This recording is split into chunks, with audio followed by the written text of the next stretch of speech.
Aleluia. Amém.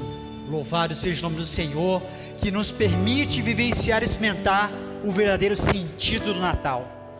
Pode sentar por um momento. Eu sou o pastor Rafael, um dos pastores dessa igreja, e tenho o privilégio de ser o porta-voz do Senhor nessa noite tão especial. Nós temos trabalhado sobre o que é o Natal. O Natal é o nome da nossa série. E vimos na semana passada que o Natal é fé. E diferente desse conceito de uma fé que o pessoal fala assim, é preciso ter fé. Peraí, mas fé aonde? Ou fé em onde? No quê? Porque não basta simplesmente ter fé. Você tem que ter fé no lugar correto. Nós trabalhamos com as crianças a ideia de uma planta. A planta, ela precisa de alguns elementos para ficar verdinha, bonita. Quantos aqui nessa pandemia descobriram o hobby de cuidar de plantas? Olha só, eu descobri que eu não tenho jeito nenhum com plantas. Elas morrem comigo. Poxa, pastor, não vou ser biólogo. Sou biólogo, mas de animais, de plantas definitivamente não. Elas morrem comigo. A minha esposa que tem feito todo um esforço para deixar as bichinhas viçosas, bonitas ali, e reclama, poxa, só eu cuido das plantas aqui em casa. Infelizmente só ela. E eu não rego, não coloco ali no meu esquema diário essa questão do regar a planta, e as samambaias vão ficando destruídas. Só que isso exigiu que minha esposa abrisse uma emergência de samambaias lá em casa. Então tem todo um local ali específico para restaurar samambaias. Um local onde elas tenham muita água, onde elas tenham muita luz. E ela tem feito um ótimo trabalho, viu? Por isso que eu não pude nem trazer as minhas samambaias lá, porque elas estão em recuperação. Mas eu trouxe algumas plantas para vocês perceberem aqui. A fé é como se fosse a terra. Não basta simplesmente você ter fé. Ter fé no quê? Se você tiver fé em qualquer outra coisa, no feijãozinho de Ringles Bringles, que não seja Deus, o vaso, ele não tem terra. Que planta que nasce num vaso sem terra? A sua vida não tem condições de florescer e se desenvolver, se a sua fé não estiver no lugar certo.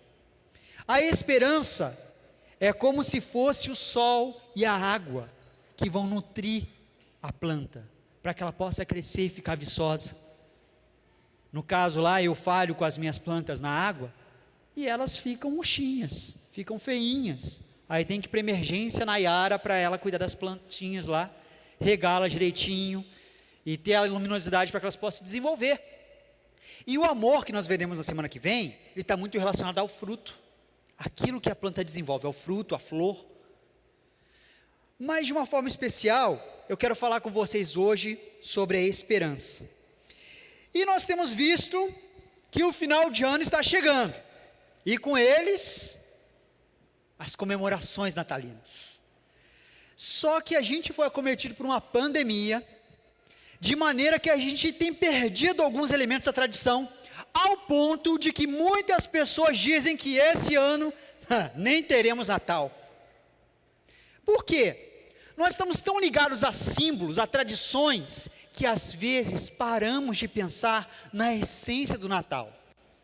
Para algumas pessoas só é Natal quando tem as músicas típicas, quando tem a árvore de Natal montada, quando tem as luzinhas, quando tem aquele velho barbudo que se veste que nem um saci pererê no shopping. Somente assim é Natal. Para outras pessoas só é Natal se tem aquelas comidas típicas, aquela rabanada deliciosa, o panetone, que só vem nessa época do ano. Tem o arroz com passas, que eu nem gosto muito, tem muita gente que também não gosta, mas ele é típico do Natal. E por mais que você critique, por mais que você não goste, para algumas pessoas não é Natal se não tiver arroz com passas. Você pode nem gostar do arroz com passas, mas precisaria para o Natal acontecer. Tem gente que está tão pegada a símbolos e a tradições que desenvolve isso. Para algumas pessoas só é Natal se eu puder me confraternizar, se eu tiver pessoas queridas ao redor da mesa, participando de uma ceia do dia 24 para o dia 25, fazer aquela contagem regressiva e abraçar todo mundo dizendo Feliz Natal, somente assim será Natal. Para outras pessoas tem um absurdo de que só é Natal se nevar. Você parou para pensar no imperialismo cultural que isso significa? Para algumas pessoas só é Natal se nevar. Quando foi que nevou aqui no Brasil? Nunca foi Natal aqui no Brasil, então? Ah, pastor, mas é que você não sabe a beleza que é o nevar. Eu entendo. Como toda criança, eu também sonho um dia fazer um boneco de neve, brincar na neve, fazer um abrigo, um iglu na neve. Meu sonho também. Mas você não precisa da neve para dizer que é Natal. Agora você vai assistir aqueles filmezinhos piegas de Natal americano. Oh, mamãe, está nevando, é Natal, é Natal. E todo mundo chora e o filme termina por aí. Gente, por favor. E tem muita gente que critica o Papai Noel. Ah, porque o Papai Noel está roubando o sentido do Natal. A neve está roubando o sentido do Natal. Até o arroz com vapá está roubando o sentido do Natal. Quando você fala que não vai ter Natal esse ano por conta disso, daquilo outro que vai faltar, você não está pensando no verdadeiro sentido do Natal. Está deixando que os símbolos roubem a essência do Natal. E é por isso que estamos trabalhando nessa série, sobre o que é o Natal de fato. E é interessante que os filmes, eles tentam falar que o Natal acabou quando um desses elementos é usurpado. Raptaram Papai Noel, esse ano não vai ter presente, esse ano o Natal não vai acontecer. Ou então, algum acidente aconteceu que separou as famílias, as pessoas amadas, elas não vão poder se confraternizar, não vai ter esse Natal esse ano. Ou então, a família vai para um local tropical, que não vai ter neve naquele ano, oh, que triste, não teremos Natal esse ano, porque fomos para o Brasil, lá não neva. Ou então, um vírus toma conta do mundo e impede que os elementos natalinos aconteçam. Não haverá Natal em 2020, o mal ganhou. Está percebendo o enredo de filme que isso gera? Mas de fato, o Natal acaba se a sua esperança estiver alicerçada em coisas fúteis, em coisas passageiras, em símbolos que de forma alguma são a essência do Natal. Você precisa entender o que faz o Natal ser o Natal, independente dos símbolos ou tradições que vivemos nesse mundo. A Bíblia fala que existem 3 coisas que são inabaláveis. Enquanto todo o resto pode estar ameaçado, essas 3 coisas permanecem. E são elas a fé, a esperança e o amor. 1 Coríntios 13:13 diz: assim permanece agora essas 3, a fé, a esperança e o amor. É interessante notar que a essência do Natal está relacionada exatamente a essas 3 coisas inabaláveis. Ou seja, independente de pandemia, com crise ou sem crise, o Natal pode acontecer, se ele estiver alicerçado nesses 3 fundamentos na sua vida. Quando se fala de essência, eu gosto muito da imagem da figura, daquele quadro pintado por Picasso, chamado O Touro, o touro de Picasso. Ele fez 12 pictogramas de um touro, passando de traços realistas até um traço minimalista, onde ele desenha um touro com 3 traços. E entre esse touro realista e o touro minimalista, eles têm vários rabiscos, vários estilos artísticos diferentes. E o interessante é que o touro de Picasso com 3 traços, ele parece muito mais touro do que muito touro por aí. Se eu for desenhar um touro, não vai aparecer com um touro como o de 3 traços do Picasso. Picasso, como que você conseguiu essa façanha, desenhar um touro só com 3 traços? Porque eu fui reduzindo até descobrir quais são os traços necessários que fazem o touro ser o touro. Qual que é a essência do touro? E assim, com esses 3 traços, eu consigo retratar um touro. Exatamente a essência. Às vezes a gente coloca um símbolo aqui, um símbolo ali, e se perde. E aí você não consegue retornar à essência. Por isso, precisamos pensar sobre o que faz do Natal ser de fato Natal. Não há pandemia ou crise que possa atrapalhar nossa comemoração natalina, se você estiver firme nesses traços. E hoje nós aprenderemos que o Natal é esperança. Mas que esperança é essa? O pinheirinho de Natal, ele é símbolo do Natal justamente por conta de uma característica muito interessante dessa planta, que é ficar verdinha o ano inteiro. E em locais que nevam, que fazem muito frio, ainda assim o pinheiro permanece verde. seja no inverno ou no verão, como diz a canção natalina, os seus ramos sempre verdes são. Então o pinheirinho, ele é o símbolo da esperança, justamente que permanece verde o ano inteiro. Talvez sobreviva até o pastor Rafael, não sei, melhor não fazer o teste, tadinho dele. Mas de qualquer forma, a esperança, ela é retratada dessa forma, é algo que permanece. Vou falar uma coisa profunda agora, tá? Esperança é a atitude de quem espera. Simples assim. Não, o que tem de profundo nisso, pastor? É justamente por ser tão simples que se torna tão profundo. Esperança é a atitude de quem espera. Só que essa atitude é uma forma de esperar diferente, porque quem tem esperança, espera com alegria. Quem tem esperança, espera com paz. Quem tem esperança, acredita no impossível. Quem tem esperança, espera com paciência. Quem tem esperança, não desanima. É como o pinheirinho de Natal, está sempre verdinho, independente do que aconteça aqui ou acolá. Quem tem a esperança, consegue observar o futuro e sorrir. O contrário da esperança é a desesperança, e ela é muito ruim, porque não traz todos esses benefícios que a esperança traz. Mas existe algo que é ainda pior do que a desesperança. O que, pastor? O que pode ser pior do que a desesperança? Chama-se ansiedade. É uma outra alternativa para a esperança. Porque quem tem esperança, espera com alegria, com paciência, crê no impossível, com paz, aquela coisa toda. Agora quem tem ansiedade, ele espera, mas espera já pensando no pior. Ele traz para o presente todo aquele turbilhão emocional de coisas só do futuro. Eu estou falando tanto de ansiedade num aspecto clínico aqui, é quem sofre de síndrome de ansiedade, ou mesmo da ansiedade mais simplesinha, aquela ansiedade do medo da fatura de cartão de crédito que vai chegar no final do mês, ou desespero de ter comida, de perder o emprego, de ter o dinheiro para pagar as contas. É esse tipo de ansiedade que é a alternativa para a esperança, porque se na esperança você olha o futuro e sorri, com a ansiedade você olha o futuro e você se apavora, você fica descontrolado nas suas emoções, descompensado. A ansiedade acontece quando colocamos nossa esperança em alguém ou algo não confiável. Por exemplo, amigo secreto. Tem gente que odeia essa derrota, tem gente que não suporta amigo secreto. Por quê? Porque eu sempre dou um presente legal, maravilhoso, e ganho um presente michuruca. Aí a alternativa que as pessoas desenvolvem é o amigo chocolate, né? Porque aí chocolate tem tempo ruim, todo mundo gosta de chocolate, e aí todo mundo fica feliz, tenta nivelar as coisas. Mas o amigo secreto já gerou traumas em muita gente por aí, né? Quem é que já passou algum ano, final de ano, traumatizado por conta de amigo secreto? Olha só. Aquela expectativa quando você vê aquela lua linda, enorme, refletindo ali no lago, aí você tira a foto para postar e sai aquela luzinha que você não sabe se é lua ou se é poste. Expectativa, realidade, né? Aí você fica, poxa, mas por quê?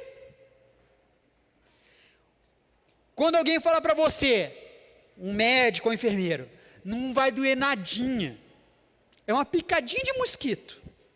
Misericórdia, se o mosquito picasse que nem aquela derrota da injeção, a gente estava lascado. Mas perceba que são coisas simplesinhas que vão tirando a nossa confiança nas pessoas e nas coisas. Hoje nossas esperanças estão firmadas na vacina. E o pior é que para a vacinação ser efetiva no caso de uma pandemia, 70% da população brasileira precisava ser vacinada. E isso só vai acontecer daqui a uns 8 meses, se a vacina sair em dezembro. Mas o pessoal não está nem aí, já está tirando a máscara, já está abraçando, está chegando no fim mesmo. Se continuarmos assim, tivermos atitude, mais pessoas morrerão por conta desse anúncio de uma vacina do que morreu até agora na pandemia. Ah, pastor, que desesperança numa mensagem sobre esperança, né? É porque a sua esperança precisa estar firmada em coisas sólidas.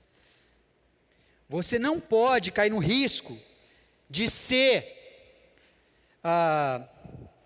traído pela sua confiança nas pessoas ou nas coisas, você não pode correr o risco de sofrer decepções e aí perder a esperança de vez.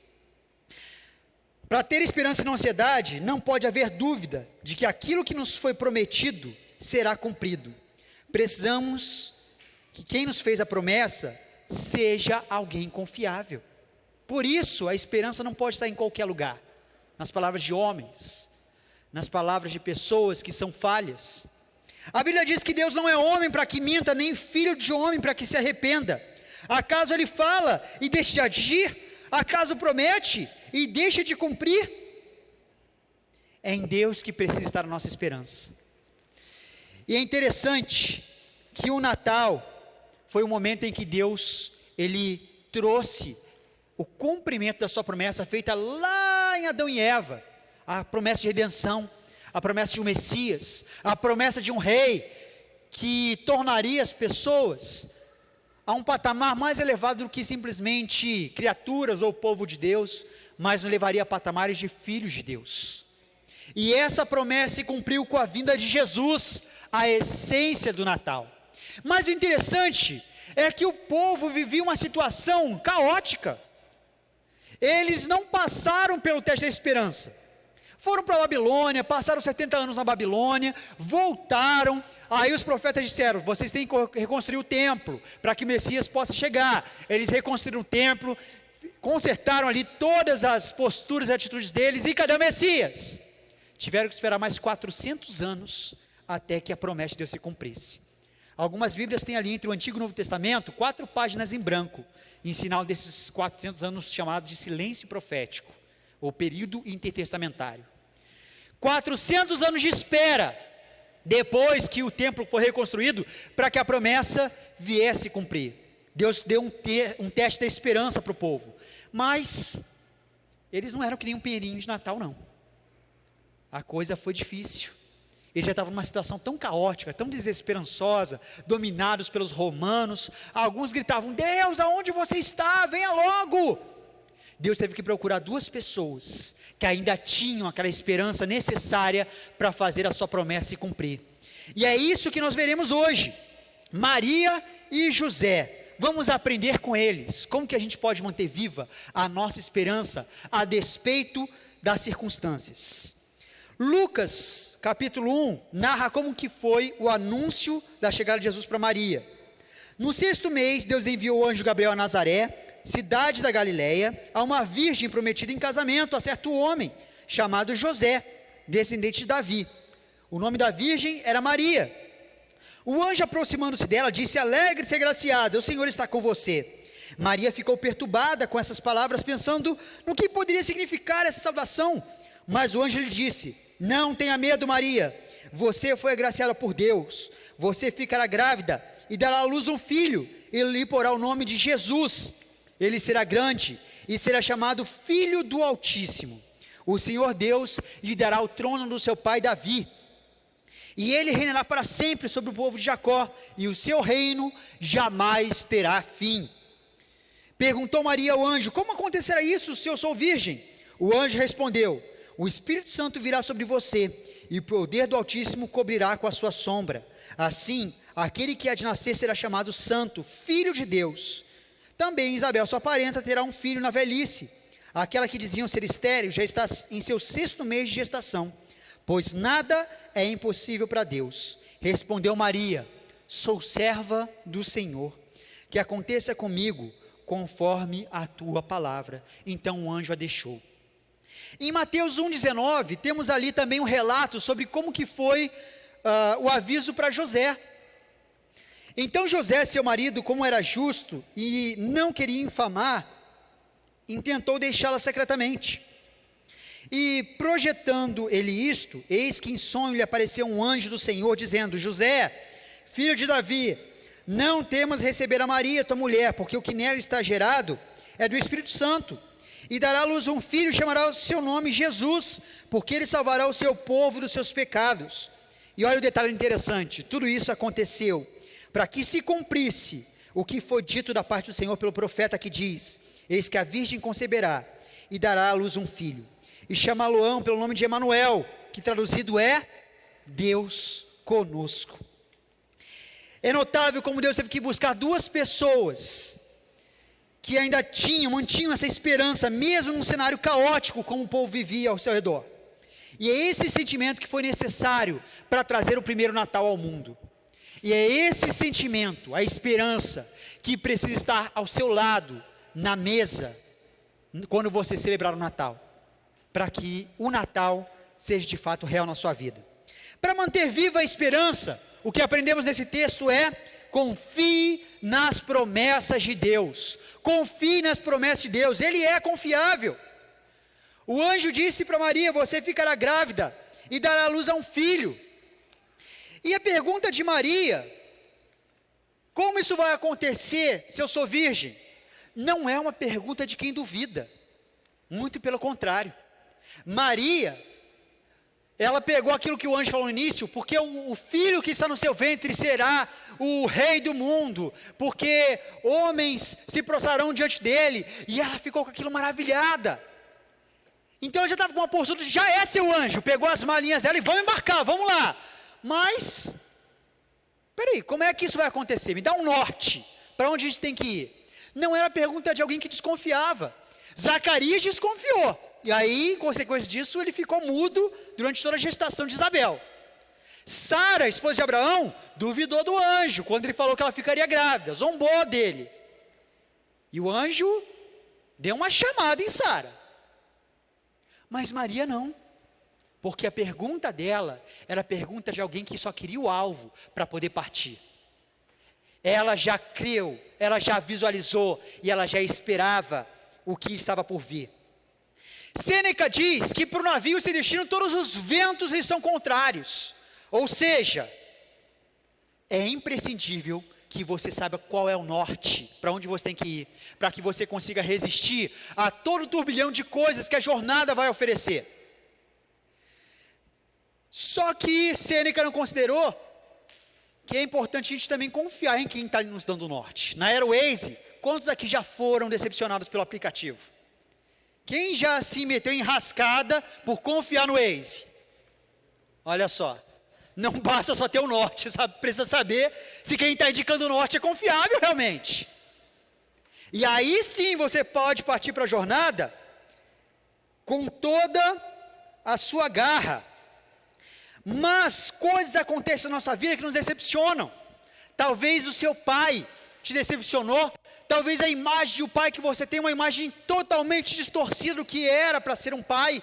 Aí quando a gente canta amor tão sublime, amor tão grandioso, amor perfeito, amor de um pai, aí você já fecha a cara: como assim amor de um pai? Porque o pai que eu tenho não me amou assim.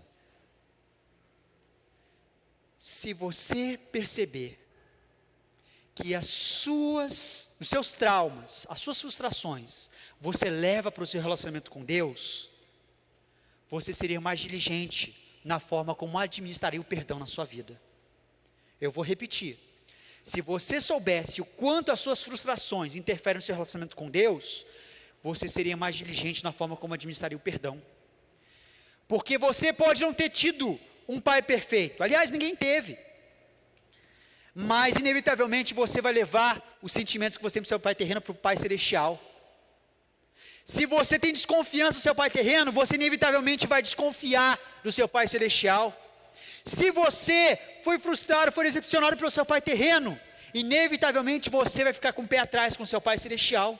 Por isso é importante que você cure a paternidade, cure a desconfiança, para que você possa de fato desfrutar de um relacionamento perfeito com aquele que sempre cumpre as suas promessas.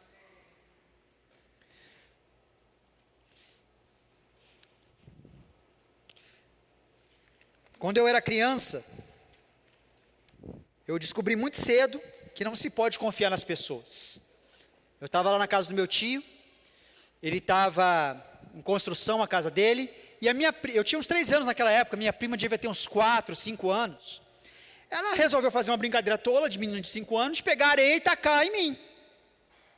E eu fiquei desesperado com aquilo. E eu corri de um lado para o outro, ela correndo com a areia na mão, até que ela me cercou no portão da casa do meu tio. E eu fiquei desesperado, parecia aquela cena de filme de terror, né? Ela aparece lá no canto,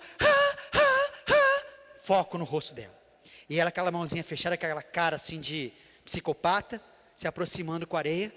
E eu desesperado, gritando, meu pai, e meu pai não me ouvia. De repente ela colocou a mãozinha para trás e falou, pode vir, Rafael, eu não vou atacar em você.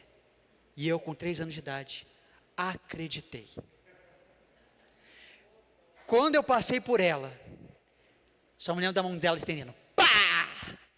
E a única lembrança que eu me lembro depois disso, é eu de ponta cabeça no tanque da casa do meu tio, com meu pai me segurando com aquela água, tentando tirar as areias encravadas da minha gengiva. Aprendi ali que não se pode confiar nas pessoas. Parece um trauma bobo, mas marcou, eu tinha 3 anos de idade. E eu sei que esse trauma faz eco no seu coração. Coisas simples ou coisas grandes. Pode ser um abuso físico, pode ser um abuso sexual, pode ser de alguma forma algo que tirou você do eixo e você passou a desconfiar das pessoas. Viu que o mundo não é um lugar de heróis, de príncipes e princesas, mas você precisa curar isso para desfrutar desse relacionamento de confiança com Deus. E é o exemplo de Maria, poder confiar nas promessas que Deus te faz. Quando Ele falar, você precisa ir. Quando Ele falar, fique, você precisa ficar. Por mais irracional e lógico que isso possa parecer, você precisa confiar. Quanto da Bíblia você acredita? Ah, pastor, eu só acredito depois de Gênesis, porque Gênesis tem negócio lá esquisito, de criação de 7 dias, é mito aquilo ali. A cobra que tinha patas, que falava. Ou você acredita na Bíblia, ou você não acredita. Aí é 880. É questão de confiança em Deus. Se Deus falou que criou tudo em 7 dias, eu creio que Ele criou tudo em 7 dias. Ele tem poder para fazer tudo, Ele pode ter criado tudo há 5 segundos atrás e colocar todo o passado na sua memória. Não podia? Uau, que esquisito, pastor. Uma coisa meio Matrix agora? Deus podia ter criado tudo há 5 segundos atrás e colocado todo o passado na sua memória. Ele é poderoso. Se a Bíblia falou que Ele criou 7 dias, o que são 7 dias? Creia em Deus, creia na sua palavra. Segunda coisa que a gente aprende nesse texto, para manter viva a esperança, submeta-se aos planos de Deus. Submeta-se aos planos de Deus, Ele é soberano. Mais notável do que a pergunta que Maria fez, foi a resposta que ela deu no final, que o anjo explicou, né? Porque depois que o anjo apontou o norte, falou, olha Maria, o poder altíssimo vai te envolver, você vai ficar grávida, virgem mesmo, não vai se unir com seu marido. Ela podia ter dado um passo para trás e falado, então, você não tinha falado essa parte, né? É complicado isso aí, porque pensa naquela sociedade, onde uma mulher que engravidou fora do casamento, ela seria apedrejada, seria condenada à morte, seria mal falada por aí. Maria poderia ter dado um passo atrás nessa hora, mas ela continuou firme, submeteu aos propósitos de Deus, dizendo, sou serva do Senhor, que se cumpre em mim, conforme a vontade de Deus. Você teria coragem de fazer isso? É necessário termos uma visão profética e conseguir enxergar a árvore por trás da semente, porque Jesus disse que se o grão de trigo não cair e morrer, vai ficar ele só, mas se ele caindo, morrer, vai gerar muito fruto. Isso quer dizer que muitas vezes nós precisamos cair e morrer para as nossas vontades, morrer para os nossos sonhos, morrer para os nossos planos e abraçar aquilo que Deus tem para a nossa vida. Porque pensa bem, Ele é soberano. Você pode passar a sua vida inteira lutando por algo que você sempre almejou, por algo que você sempre sonhou, e pode ser que isso se realize ou não. E ainda que se realizar, pode ser que traga a felicidade que você esperava ou não. Agora, se você se submeter aos projetos de Deus, Deus nunca se frustra. Os planos dele sempre se cumprem. E mais, Ele conhece você como ninguém, pois Ele que te criou, Ele sabe o que te deixa feliz de fato, e Ele garante que Ele vai trazer um futuro brilhante para você. Por isso, submeter-se aos propósitos de Deus é um bom negócio. Pode parecer a princípio que é algo arriscado, pode ser a princípio que parece algo louco, mas é algo muito lucrativo, falando ali em termos de negócios, porque você vai ter a garantia 100% dos cumprimentos dos seus propósitos.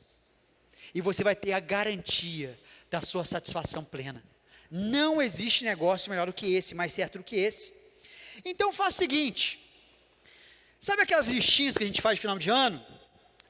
Esse ano eu vou escrever um livro, esse ano eu vou plantar uma árvore, esse ano eu vou começar uma dieta, esse ano eu vou começar a fazer exercício físico.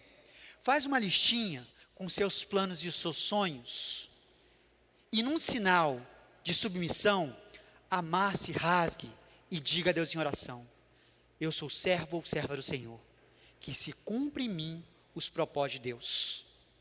Eu não estou falando para você não se planejar, eu não estou falando para você não pensar em coisas no futuro, estabelecer metas ou alvos. Eu estou falando de você abrir mão dos seus maiores desejos e submetê-los a Deus, dizendo: Deus, eu tenho os meus sonhos, eu tenho os meus planos, mas eu não quero eles, eu quero os seus, porque você vai ver a revolução que isso representará na sua vida.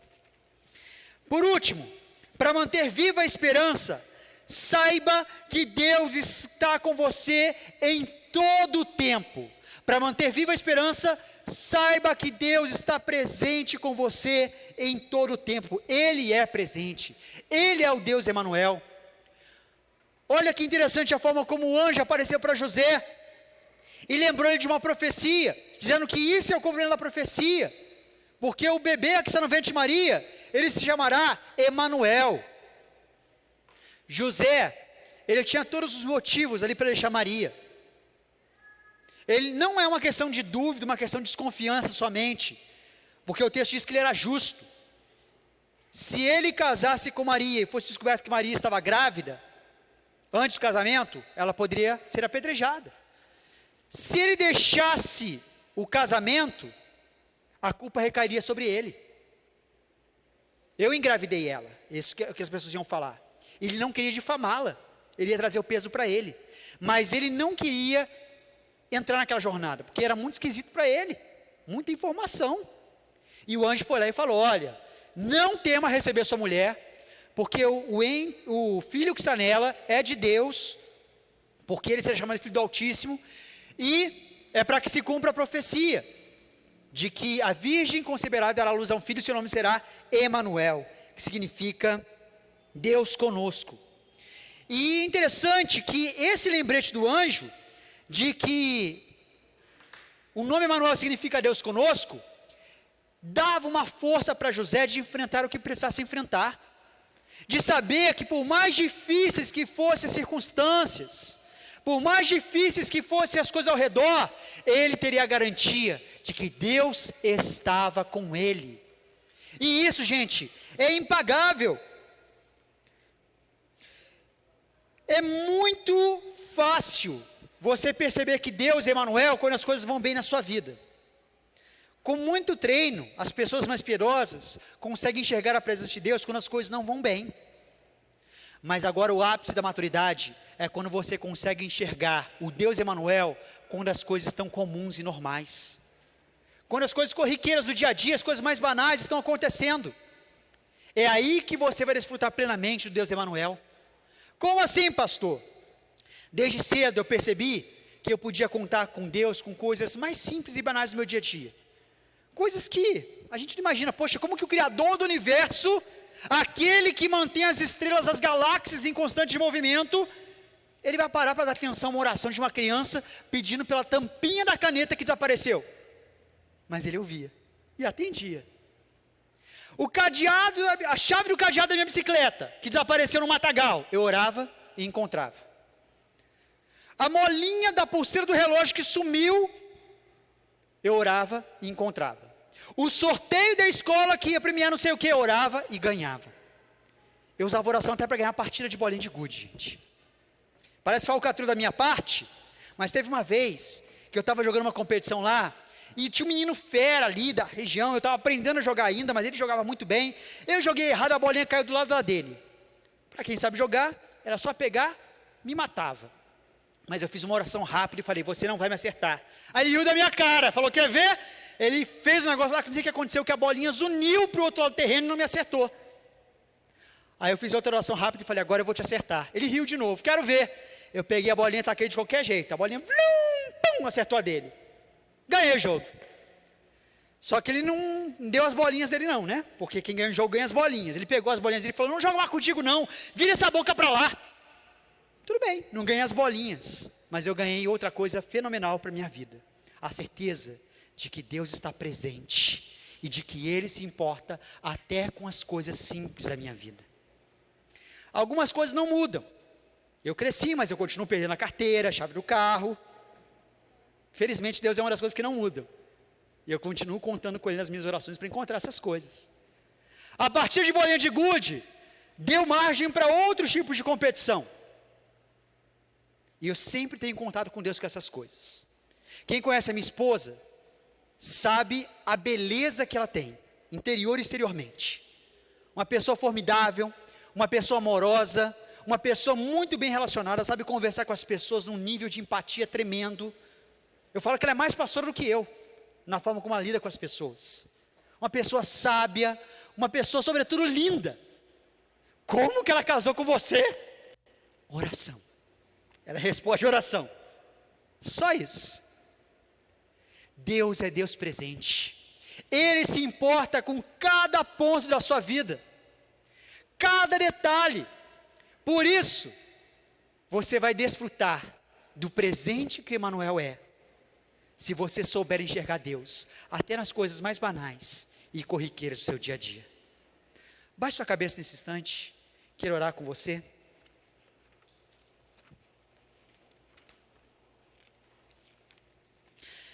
Natal é esperança em um Deus que não mente, porque Ele é confiável. Natal é a esperança em um Deus que cumpre as suas promessas, os seus planos, porque Ele é soberano.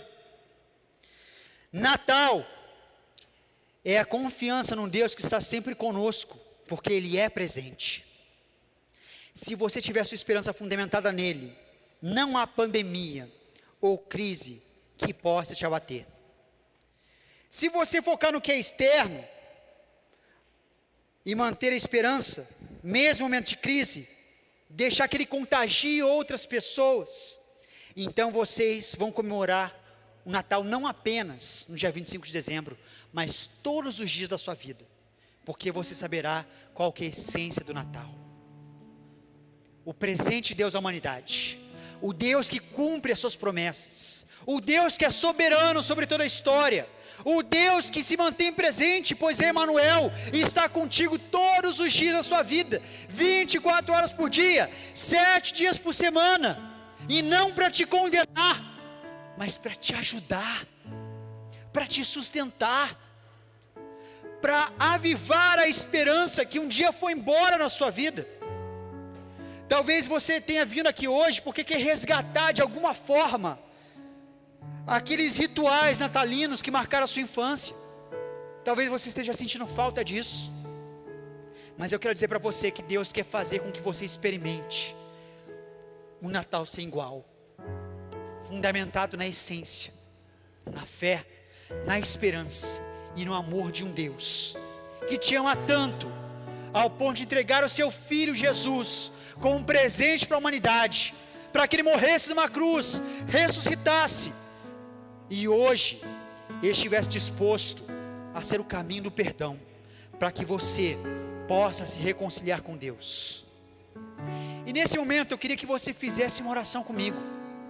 Ainda que você já tenha aceitado Jesus no seu coração, faça essa oração também em solidariedade àqueles que estão fazendo pela primeira vez. Mas essa oração é para que você possa receber o perdão de Deus.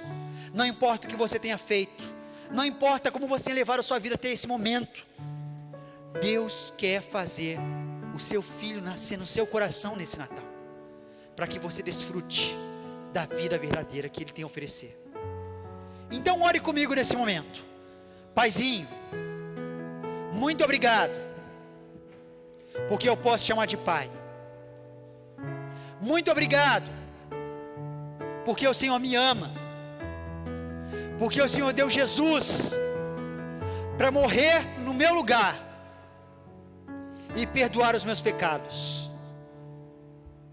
Uma vez que Jesus ressuscitou, eu quero convidá-lo nessa noite para morar no meu coração, reavivar a esperança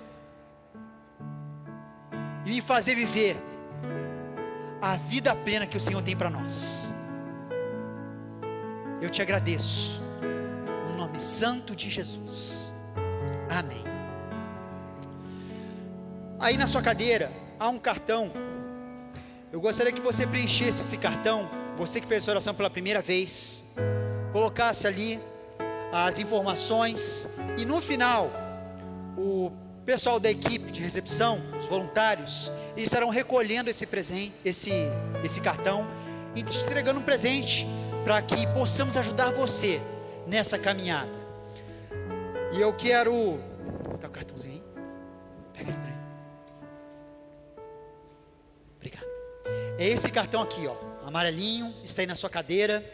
Preencha ele, independente se você fez essa oração ou não, mas se você quer de fato experimentar essa esperança que sobrevive a toda e qualquer circunstância, preencha aqui.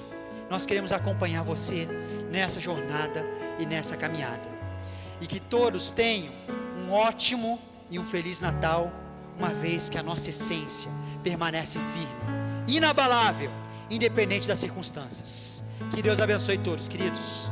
Amém. Muito obrigado, pastor.